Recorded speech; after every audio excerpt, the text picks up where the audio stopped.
Okay, one of the things I talked about within the video when we talk about the books is how inspirational I find certain aspects of John Dalys' game. And that's nothing to do with his hard drinking, it's nothing to do with his country and western music, it's nothing to do with the huge distances that he can manage to hit his driver. It's to do with his short game. I think he gets a lot of flack sometimes for all those other things, and people don't fully grasp how amazing his short game is. So I found a little video of John Dalys called which is a round with John Daly. That's him around his local course. I think it's possibly that course that he owns.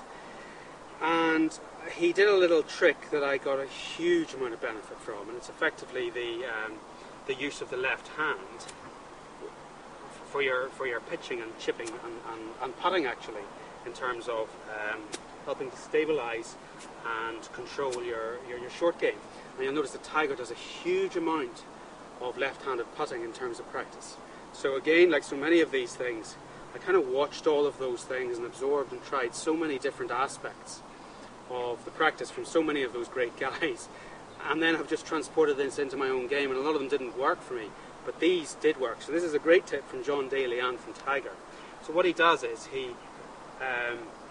just stands at the side of the green and pitches or chips with his left hand, and what it does is it stabilizes your swing tremendously, because you have to be really quite measured with it. You need to get your balance absolutely right, a little bit onto the left hand side, but just nice and gentle.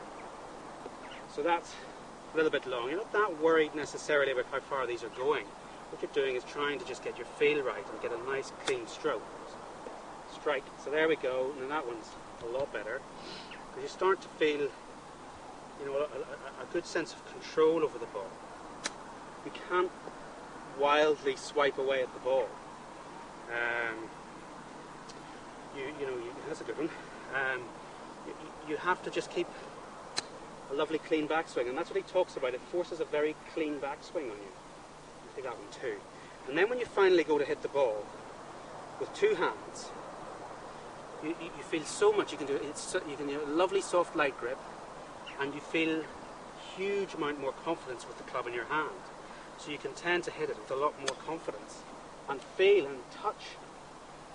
And again, you know, if I just hit that straight off, there we are, just what, less than a foot from the hole.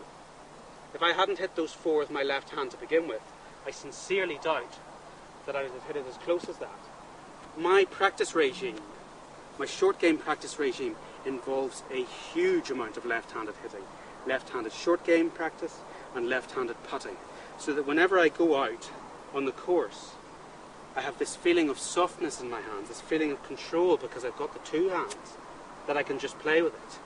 And you'll see there how clearly it helps to benefit you when you use the two hands again. So left-handed practice for short game, pitching and putting. And even when you're out in the course and you're in a tricky lie, what I tend to find is I'll stand there and I'll do a few left-handed swipes till I feel how the grass is moving under the club, so that I can feel that sense of control.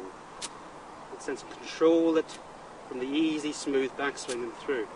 And then I'll ground the club and hit my ordinary stroke with two hands. So try that one. That made a huge difference to me. Give that one a go.